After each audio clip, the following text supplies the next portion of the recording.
Assalamualaikum warahmatullahi wabarakatuh. Yang saya hormati Bapak Asmar Husin SPD MPD dan yang saya sayangi teman-teman semuanya. Pertama-tama marilah kita panjatkan puji syukur kehadirat Allah Subhanahu wa taala yang mana atas taufik dan hidayahnya kita masih diberi kesempatan, kesehatan sehingga kita dapat berkumpul kembali melanjutkan presentasi kita pada hari ini. Sholawat beriring salam tidak lupa kita haturkan kepada ruh junjungan Nabi besar kita Nabi Muhammad SAW dengan lafaz Allahumma sholli ala Sayyidina Muhammad wa ala ali Sayyidina Muhammad, dan semoga kita mendapat syafaatnya di yaumil akhir. Di sini izinkan saya memperkenalkan diri. Perkenalkan, nama saya Rahman Wahyuda. Saya berasal dari kelompok 6. Di sini materi yang akan kami bawakan dari kelompok 6 yaitu materi mengenai kerukunan antar umat beragama Islam. Sebelum kita masuk ke materi, ada baiknya kami memperkenalkan nama-nama dari kelompok 6. Assalamualaikum warahmatullahi wabarakatuh. Nama saya Emma Hopi Pasiregar dan Assalamualaikum warahmatullahi wabarakatuh. Perkenalkan, nama saya Nonisni Daharahat. Assalamualaikum warahmatullahi wabarakatuh. Perkenalkan, nama saya Yolanda Rahab, NPM 18140039. Assalamualaikum warahmatullahi wabarakatuh. Perkenalkan, nama saya Nela Afriza. Assalamualaikum warahmatullahi wabarakatuh. Perkenalkan, nama saya Yanti Oktaviani, NPM 18140038. Assalamualaikum warahmatullahi wabarakatuh. Perkenalkan, nama saya Rahman Wahyuda. Assalamualaikum warahmatullahi wabarakatuh. Perkenalkan, nama saya Putri Indah Tanjung. Untuk mempersingkat waktu, langsung saja kita ke pokok pembahasan. Mari kita simak sama-sama pembahasan dari kelompok 6. kerukunan antar umat beragama. Kerukunan dalam istilah tasamuh atau toleransi, yang dimana yang dimaksud toleransi adalah kerukunan sosial kemasyarakatan karena kaidah yang telah secara jelas ditegaskan dalam Al-Quran dan hadis. Kerukunan adalah suatu proses untuk menjadi rukun, di mana sebelumnya ada ketidakrukunan serta ketidakmauan untuk hidup berdampingan dan bersama dengan damai dan tentram, di mana Islam mengajarkan manusia untuk hidup bersaudara, karena pada hakikatnya kita bersaudara yang memiliki arti sebagai persaudaraan yang didasarkan pada ajaran Islam, persaudaraan yang bersifat Islami. Islam adalah agama yang damai dan mencintai kedamaian. Tercantum pada Al-Quran Al-Hujurat ayat 10 yang artinya, sesungguhnya orang-orang mukmin itu bersaudara. Karena itu damaikanlah antar kedua saudaramu yang berselisih dan bertakwalah kepada Allah Subhanahu wa taala agar kamu mendapatkan rahmatnya. Di sini saya akan melanjutkan materi kami, yaitu 3 perilaku kerukunan umat beragama. Dalam hidup, rukun antar umat beragama memiliki beberapa perilaku yang mencerminkan kerukunan antar umat beragama satu dengan yang lain, seperti berikut ini. 1. Bertetangga yang baik. 2. Mengikuti kegiatan keagamaan. 3. Saling memaafkan antar sesama. 4. Saling tolong-menolong dalam berbuat kebaikan. 5. Menghormati para ulama atau pemuka agama satu dengan yang lain. 6. Tidak menjadikan konflik sebuah perbedaan antar umat. 7. Mengajak untuk berbuat kebaikan tanpa melalui tindak kekerasan. Ada beberapa poin, pandangan, dan sikap umat beragama tentang etika kerukunan antar umat beragama, yaitu 1. Setiap pemeluk agama memandang pemeluk agama lain sebagai makhluk ciptaan Tuhan dan saudara sebangsa. 2.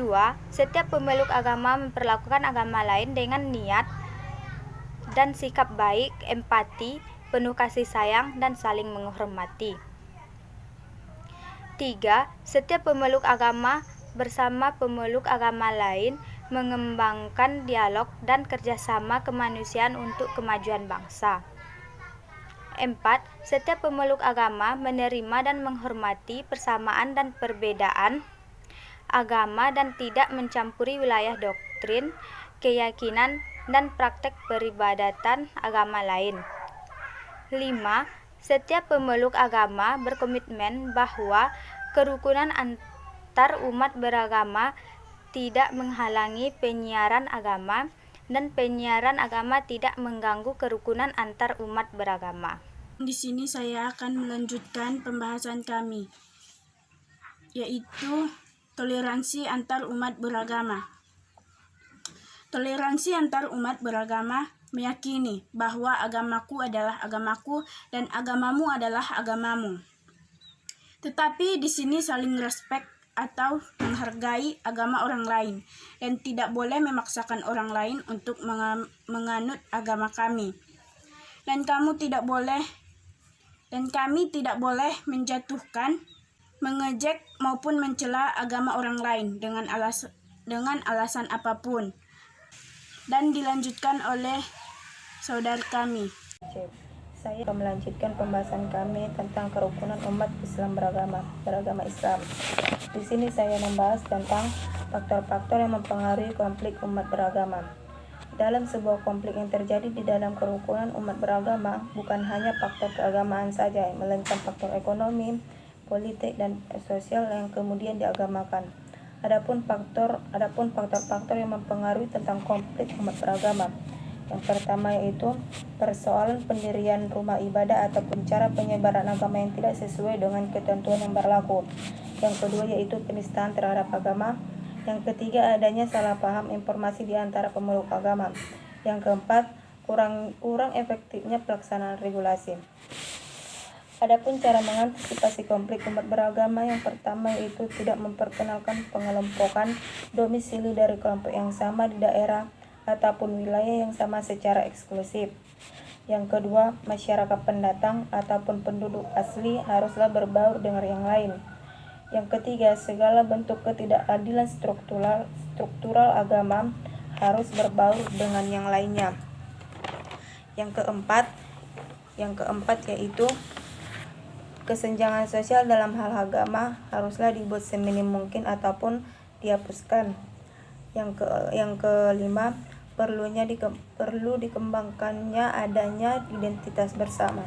Nah, di sini saya akan melanjutkan hasil presentasi kami, yaitu peranan pemerintah dalam membina kehidupan beragama. Setelah adanya proklamasi kemerdekaan Indonesia dikumandangkan pada tanggal 3 Januari 1946, pemerintah menetapkan berdirinya Departemen Agama Republik Indonesia dengan tugas pokok yaitu menyelenggarakan sebagian dari tugas umum pemerintah dan pembangunan dalam bidang agama.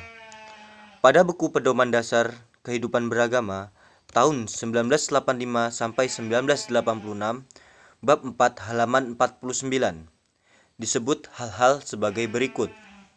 1. Kerukunan hidup beragama adalah proses yang dinamis berlangsung sejalan dengan pertumbuhan masyarakat itu sendiri.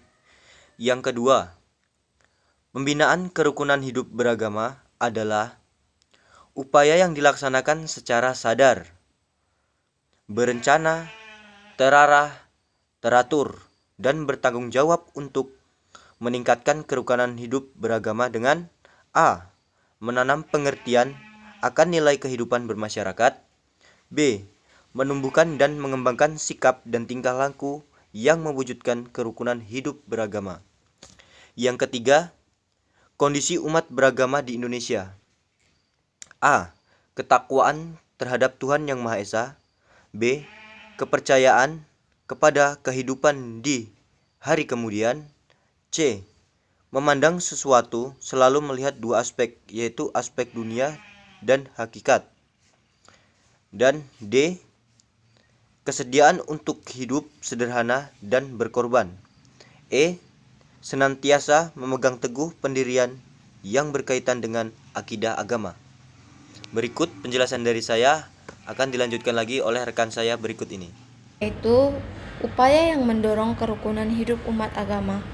Dalam memanfaatkan kerukunan hidup umat beragama, perlu dilakukan suatu upaya-upaya untuk menjadikan kerukunan hidup antar umat beragama berjalan dengan baik, yaitu 1.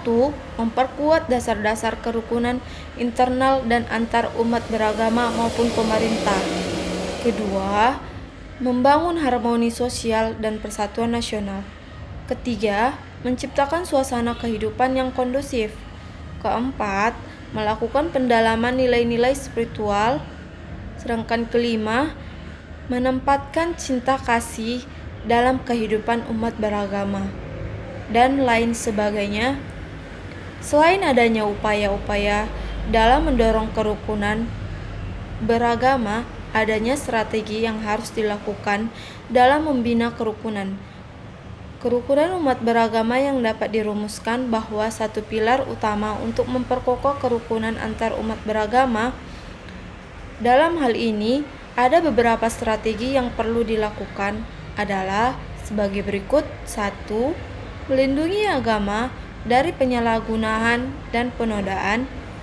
Kedua, memperdayakan institusi keagamaan. Ketiga, mendorong antar umat beragama untuk hidup rukun. Keempat, melayani dan menyediakan kemudahan beribadah bagi para penganut agama. Sedangkan kelima, mendorong peningkatan pengalaman dan penilaian ajaran agama, dan lain sebagainya. Baiklah, saya akan melanjutkan presentasi kami, yaitu 8. Manfaat menciptakan kerukunan antar umat beragama. 1. Terhindar dari adanya perpecahan antar umat beragama. Setiap orang sudah sepatutnya untuk menanamkan di dalam dirinya sifat toleran, serta menerapkannya di dalam kehidupan bersosial masyarakat, terutama di daerah yang di dalamnya terdapat berbagai jenis kepercayaan atau agama. Sikap toleransi antar umat beragama merupakan salah satu sosial untuk mengatasi terjadinya perpecahan di antara umat dalam mengamalkan agamanya. Yang kedua, dapat mempererat tali silaturahmi.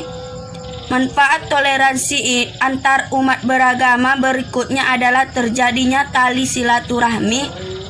Pada umumnya, adanya suatu perbedaan selalu menjadi alasan terjadinya pertentangan antara orang atau golongan yang satu dengan lainnya, khususnya bagi mereka yang tidak bisa menerima adanya perbedaan tersebut. Di sini saya akan melanjutkan hasil diskusi kami. Kerukunan umat beragama adalah suatu kondisi sosial ketika semua golongan agama bisa hidup bersama tanpa mengurangi hak dasar masing-masing untuk melaksanakan kewajiban agamanya. Kerukunan umat agama dengan penganut agama lain telah disebut dalam Al-Quran dan hadis. Hal yang tidak diperbolehkan adalah masalah akidah dan ibadah. Beberapa prinsip kerukunan antar umat beragama berdasarkan hukum Islam. 1. Islam tidak membenarkan adanya pemaksaan dalam memeluk suatu agama. Al-Baqarah 256. Kedua, Allah tidak melarang orang Islam untuk membuat baik, berlaku adil dan tidak memusuhi penganut agama lain, tidak memerangi dan tidak mengusir orang Islam. Al-Mutahan ayat 8. Ketiga, setiap pemeluk agama mempunyai kebebasan untuk mengamalkan syariat agama masing-masing. Al-Baqarah 139. Sedangkan manfaat kerukunan hidup antar umat beragama. 1. Terhindar dari adanya pemecahan atau perpecahan antar umat beragama. 2. Terwujudnya keamanan dan ketentraman hidup sesama anggota masyarakat. Ketiga, menumbuhkan rasa persatuan dan kebersamaan. Keempat, dapat memerat tali silaturahmi di antara sesamanya. Kelima, meningkatkan keimanan, ketakwaan, kebersamaan masing-masing memeluk agama. Keenam, memelihara dan mempererat rasa persaudaraan. Cukup sekian bagian dari saya serahkan kepada teman saya. Nah, berikut penjelasan dari kami kelompok 6. Semoga teman-teman dapat memahaminya, dan bila ada kurang dan lebihnya kami mohon maaf. Satu lagi, bila ada pertanyaan langsung saja boleh teman-teman bertanya di grup WA agar kita bahas bersama-sama. Mungkin hanya itu saja yang dapat saya sampaikan. saya akhiri. Wabillahi taufik wal hidayah. Assalamualaikum warahmatullahi wabarakatuh.